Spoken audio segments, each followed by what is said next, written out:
Salut tout le monde! Aujourd'hui, on va faire quelque chose d'un petit peu différent. J'ai invité Sandrine qui est avec moi. C'est une personne en fait que j'accompagne depuis un certain temps dans la création de son entreprise. Elle a souhaité monter une intendance de maison. En fait, elle fait exactement la même chose que je fais moi ici en Provence, c'est-à-dire entretien de résidence secondaire. Elle fait à la fois du ménage mais aussi de la blanchisserie. Et donc je trouvais intéressant parce qu'aujourd'hui on avait un rendez-vous de coaching où je devais faire un petit peu le point avec elle sur sa saison, comment s'était passée cette première saison d'activité. Et je lui ai donc demandé si elle était d'accord pour qu'on fasse une petite vidéo rapide, pour qu'on parle avec vous de ce qui a été difficile à mettre en place, ce qui a été facile, ce qu'elle a appris, ce qu'elle a peut-être regretté d'avoir fait et quelle est la suite du programme. Voilà. Donc je vous la présente rapidement. Donc comme je vous disais, elle s'appelle Sandrine. C'était en fait, pour la petite histoire, c'est une ancienne employée. Quand j'ai démarré mon activité, elle est venue travailler en extra pour moi les samedis, les jours où il y a les changements de groupe. Donc c'est samedi très intense en pleine saison. Elle avait son travail à elle, c'était dans une maison de retraite, c'est ça? Oui. Voilà. Elle avait un travail à plein temps, mais elle faisait en extra avec moi tous les samedis pour gagner un petit peu plus d'argent sur quelques mois de l'année. Et là, il s'est avéré qu'avec les années, et le Covid est aussi passé par là, elle a fait une remise en question totale, c'est ça, hein? C'est ça, oui. Et elle a souhaité donc arrêter la maison de retraite. Voilà. Et elle a voulu se monter à son compte dans l'intendance parce qu'on est effectivement dans une région où il y a une énorme demande et c'est quelque chose qu'elle avait plaisir à faire. Donc oui. Ça semblait logique. Très plaisir même à faire, oui, voilà. Oui, c'est bon. Et en plus, tu m'as dit par contre que dès le départ, ce qui était sûr avec Sandrine, c'est qu'elle voulait se concentrer sur la blanchisserie. Oui. Mais que, comme son point fort, ce qu'elle savait déjà faire puisqu'elle avait travaillé avec moi et qu'elle avait une certaine confiance et surtout il y avait énormément de demandes dans notre région pour le ménage, évidemment, dès le départ, on s'est mis d'accord pour dire que c'était sur le ménage qu'elle devrait concentrer le démarrage d'activité pour y greffer ensuite la blanchisserie qui deviendra, on l'espère, l'activité principale. De la société, après par la suite. Ouais. Voilà. Donc, voilà. Juste, est-ce que tu te rappelles quand on s'est vu donc l'année dernière, je me rappelle, janvier-février, on avait fait les premiers rendez-vous. Tu étais venu avec toutes tes premières questions parce que tu allais monter ta société. Oui, voilà. C'était une étape assez importante à passer et quand on n'est pas sûr, quand on est de l'autre côté de la barrière, quand on est ouvrier et qu'on va passer patron, c'est un peu ça, mais on ne sait pas exactement par où commencer. Voilà. Donc, je me rappelle que la première question que tu avais eue, c'était auto-entreprise ou société. Voilà, c'était ça. Ouais. Voilà, donc on avait rapidement vu, le statut c'était important. Alors moi je dis toujours, je ne suis absolument pas expert comptable, donc je lui ai bien sûr dit que la première chose qu'elle devrait faire, c'est d'aller voir un expert comptable, de s'asseoir avec toutes ces questions et de voir qu'est-ce qui allait correspondre à ce qu'elle souhaitait monter, mais quand même, on s'est rapidement mis d'accord par rapport à mon expérience que l'auto-entreprise allait la plafonner à un certain chiffre d'affaires par an de service, qu'elle ne pouvait pas déduire de TVA. Donc, elle a quand même tout de suite pris la décision de monter une société. Voilà. Tu as monté une SAS. Une SAS, très bien. Et tu es dans quel statut dans ta société ?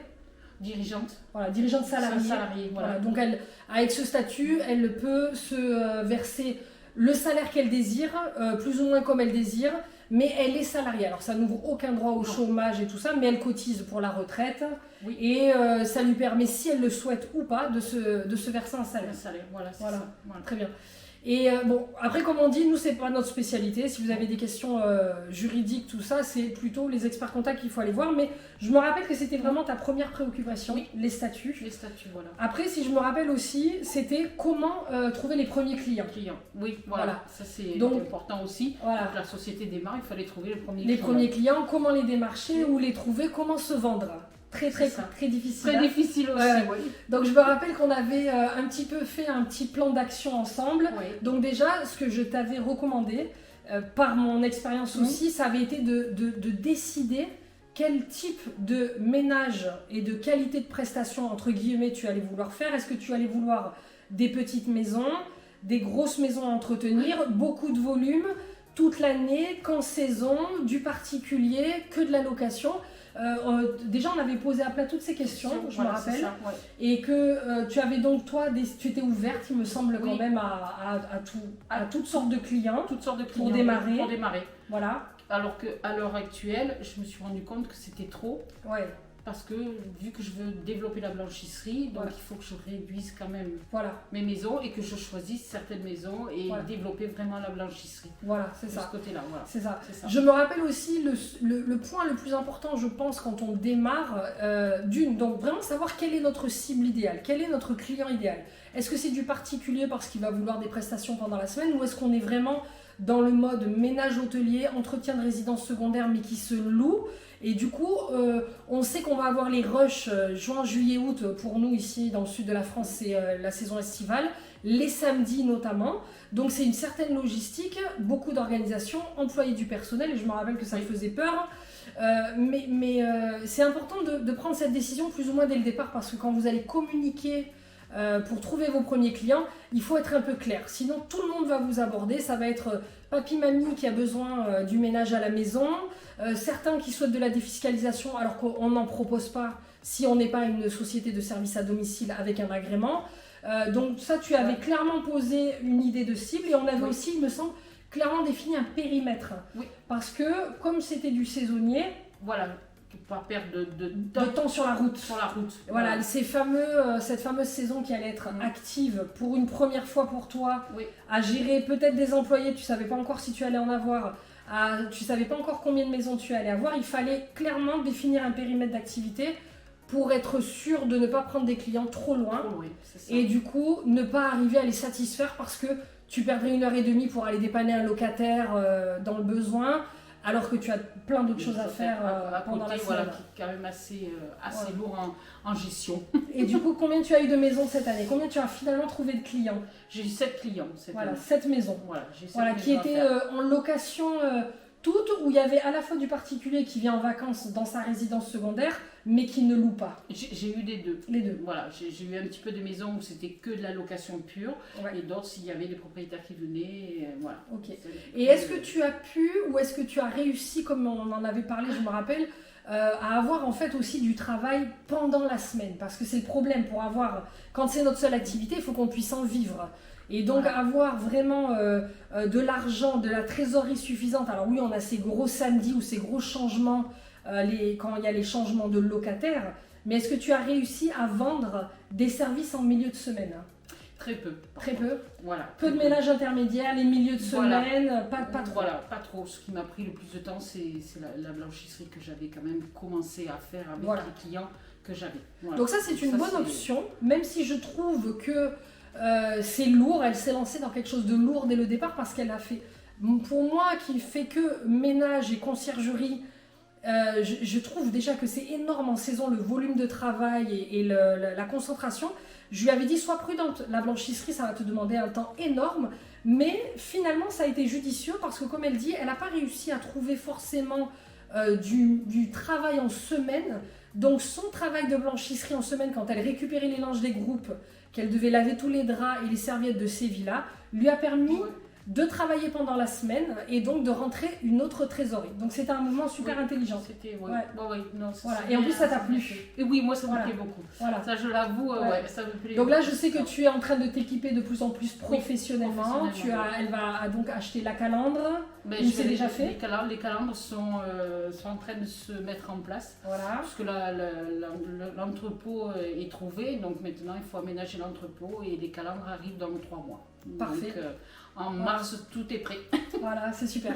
Après, comme on a vu aujourd'hui dans notre entretien d'aujourd'hui, la blanchisserie, donc c'est une très bonne idée. C'est ce que tu vas souhaiter développer en plus. Oui. Tu veux garder la partie conciergerie, du moins intendance et ménage, entretien de villa privée, parce que tu aimes ces côtés relationnels aussi, d'aller à la rencontre du locataire, du propriétaire, et puis de changer de maison en maison. C'est vrai que c'est jamais ennuyant finalement, parce que ça bouge tout le temps, c'est des gens différents. Ce que j'ai vu aujourd'hui avec toi, c'est que tu ne vas pas avoir besoin de beaucoup de clients maison d'entretien, puisque ton objectif est la blanchisserie.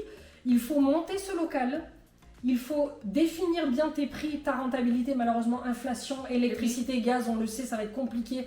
Donc, ne pas te tromper dans ton tarif de blanchisserie, mais finalement après, tu vas pouvoir attirer aussi énormément de clients extérieurs à tes villas, puisque tu vas pouvoir très bien faire de la blanchisserie pour d'autres femmes de ménage qui ont des maisons et qui ne font elles que le ménage, ou tout simplement le particulier qui voudra laver ses couettes, ses draps, voilà.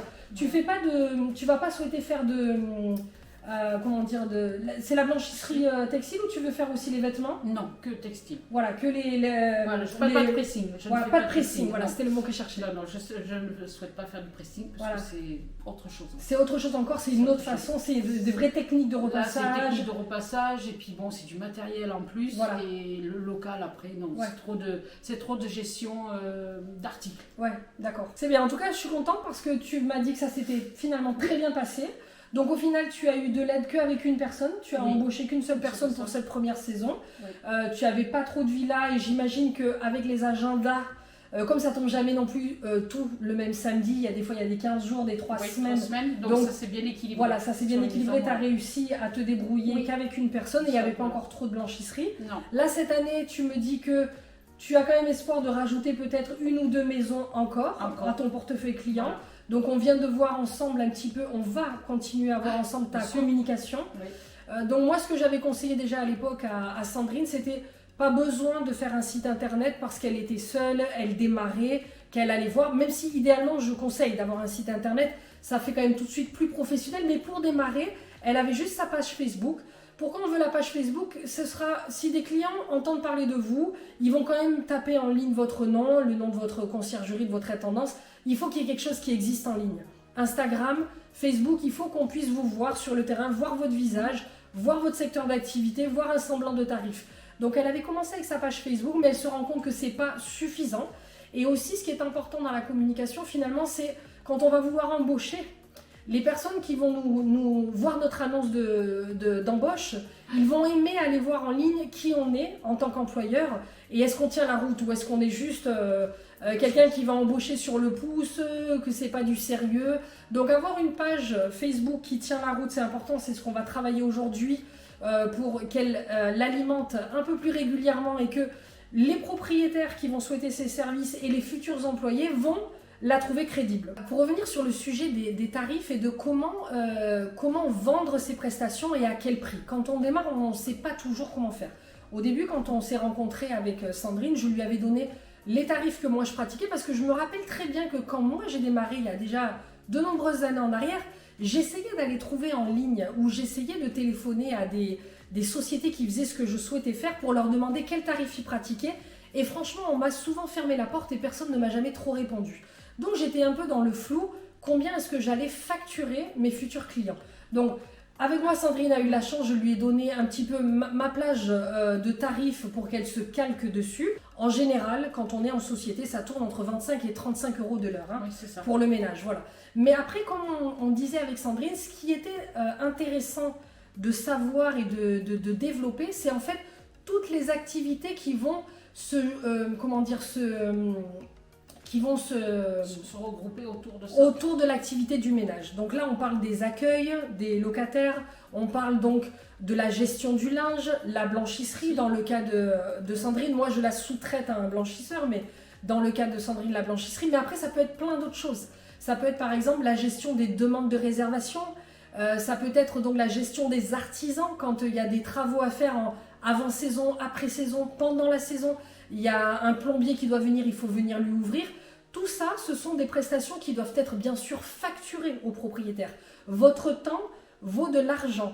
Donc il ne faut pas sous-estimer ça. Quand vous voulez aller acheter par exemple des choses pour la maison, il faut bien sûr facturer votre temps passé à tous ces achats. Voilà. Et c'est ce qu'on a bien vu aujourd'hui parce qu'en plus donc de revoir un petit peu tes tarifs à la hausse, on a vu aussi ensemble toutes les autres activités que tu pourrais greffer. Notamment, on a parlé dans ton cas de lavage de tapis et de canapés. Voilà, quelles autres activités greffées qui vont apporter de l'argent et de la trésorerie en plus de ce fameux ménage qui, on le sait, est l'acteur principal. Parce qu'en fait, c'est ce qui est demandé en premier, une femme de ménage. C'est ce que tout le monde cherche. Mais ce n'est pas ce sur quoi on va tout le temps gagner beaucoup d'argent, surtout quand on doit employer après. Voilà, notre marge est très basse souvent de rentabilité. C'est grâce aux services annexes qu'on va réussir à ce que l'entreprise soit rentable. Voilà. Et c'est bien parce que c'est une activité que tu feras en hors saison. Donc ça amènera de la trésorerie pendant l'hiver. C'est pas forcément obligatoire d'avoir du personnel, c'est quelque chose dans un premier temps que tu pourras peut-être même faire seul. Oui. Donc c'est intéressant au démarrage, c'est vraiment une très bonne idée. Voilà. Et donc à se lancer. Et je me rappelle que toi, ce qu'on a encore dit aujourd'hui, vraiment ton plus gros problème, c'est la communication, dans le sens que tu as du mal à te mettre sur les réseaux, ou à lancer, à créer une plaquette, ou à... C'est ma grosse difficulté à l'heure actuelle, c'est ça. Donc, s'y mettre à ça. Voilà, moi ce que je recommande, on n'a pas besoin de faire des choses hyper professionnelles, mais il faut être crédible. Donc c'est soit vous avez alloué un budget qui malheureusement va devoir être un petit peu important parce que les agences de com sont assez chères parfois, mais essayez de vous faire les plaquettes, parce que vous pouvez donc, on en a parlé justement encore aujourd'hui pour les 2 ou 3 propriétés qu'elle cherche. Je lui ai recommandé donc de faire des plaquettes avec les prestations qu'elle souhaite mettre en avant, parce qu'en fait elle ne veut pas pousser trop le ménage, mais on a parlé donc de la blanchisserie et des autres choses. Une plaquette avec les prestations qu'elle souhaite mettre en avant, on va les imprimer et les envoyer aux agents immobiliers de notre région sous papier, parce qu'au moins on sera sûr qu'elles seront ouvertes et lues, parce que par email malheureusement on sait que c'est pas toujours lu les emails. C'est encore quelque chose qui peut marcher, cibler les agents immobiliers qui ont les propriétaires qu'elle recherche et leur expliquer qu'elle est nouvelle sur le marché de l'intendance, qu'elle propose ce genre de service et le type de tarif qu'elle propose. Donc ça c'était le premier pas. Et ensuite on va quand même voir ensemble comment faire ne serait-ce qu'une ou 2 publications par semaine, pour que la page Facebook vive, et où en fait on veut juste voir le quotidien de ton activité. C'est ça. Voilà, c'est ce qu'il faut. Voilà, ça c'est quelque chose, c'est une barrière qu'il faut que tu passes, parce que malheureusement de nos jours, sans communication, il n'y a rien qui se fait. Voilà. On ne te trouvera pas et on ne te fera pas confiance s'il n'y a pas un minimum de choses crédibles en ligne. C'est comme ça. On parle du bouche à oreille et tout ça, et c'est pas faux, mais c'est pas suffisant. Non. Surtout dans ton cas à toi, où tu vas vouloir justement, on a dit la blanchisserie, parce que tu vas avoir besoin d'un volume de clients. Voilà, c'est pas comme dans mon cas à moi, ma petite société, j'ai un petit portefeuille client de grosses propriétés qui me suffit à travailler toute l'année. Je n'ai plus besoin de communiquer puisque j'ai le nombre de clients qui me satisfait. Dans son cas, elle a besoin de développer sa communication, donc il va falloir qu'on travaille vraiment sur ça, janvier, février, mars, pour que tu sois prête vraiment au moment des embauches en avril et trouver ces 2-3 propriétés qui te manquent, à être crédible et à bien communiquer. Voilà. Mais je pense que tu es quand même en confiance, n'est-ce pas? Cette année, comme ça s'est très bien passé. Oui, ça s'est bien passé, donc je pense que oui, ça... Puis je suis toujours positive, donc je pense que ça devrait aller. Ouais, mais j'en suis sûre. Bon, en tout cas, Sandrine, merci beaucoup d'avoir bien voulu témoigner. Voilà, merci à toi de m'avoir reçu et de m'aider dans toutes ces démarches. Voilà. À chaque fois, on est d'accord, ça rassure. Ça rassure, oui. Ça rassure quand on a des questions, mais en fait, il y a des solutions, il y a des réponses. Je t'expliquais justement que moi, encore aujourd'hui, après 7-8 ans d'activité en France, je reçois encore des courriers du greffe, de l'administration française, qu'il faut régler ci, qu'ils n'ont pas compris ça. Et donc il y a une administration française qui est très lourde, qui fait peur, mais c'est possible. Et quand tu vois que quelqu'un d'autre le fait, finalement... oui, on peut y arriver. On peut y arriver. On peut y arriver. Faut surtout le prendre comme ça vient, tranquille. Le prendre comme ça vient, tranquille, se donner les moyens. Voilà. Et on en a parlé aussi tout à l'heure. Et avoir des échanges avec quelqu'un qui s'y connaît. Voilà. Et aussi ne pas avoir peur des fois de perdre. Oui, voilà, c'est ça. Par exemple, tu me parlais de ta comptabilité, que tu t'es pas rendu compte que sur le point comptable, ça allait être aussi cher que ça. Mais en attendant, quand on ne sait pas faire quelque chose et qu'on doit le faire par un professionnel, ça coûte de l'argent. Comme on a parlé de la communication. Des fois, on fait des mauvais choix et donc ça coûte plus cher que ce qui était prévu. Mais il faut savoir perdre pour gagner. L'important, c'est de tirer... les leçons et que tu sais maintenant dans quelle direction tu vas aller pour pas refaire la même erreur sur la saison suivante. Voilà, c'est ça. Voilà. Bon, en tout cas, franchement, je te souhaite plein de bonnes choses. On continuera de toute façon à rester en contact. Oui, bien sûr, il n'y a pas de souci là-dessus. Je suis sûre que tu vas faire une très belle saison. Il y a énormément de demandes. C'est un métier qui est en pleine expansion. Donc, des clients, il y en a. Il faut juste trouver l'équilibre pour ne pas faire de burn-out, ne pas en être dégoûté. Et fournir une très belle qualité pour que les gens aient envie de rester sur le long. Sur le Voilà, ça c'est l'idéal. Continuer à rester, mais bon. ça a toujours fonctionné, donc je pense que oui, ça ira très bien. Puis bon, tu sais très bien que j'ai toujours le sourire, donc ça passera aussi. C'est vrai. Ok, bah écoutez, on vous dit à bientôt et à la semaine prochaine pour une autre vidéo.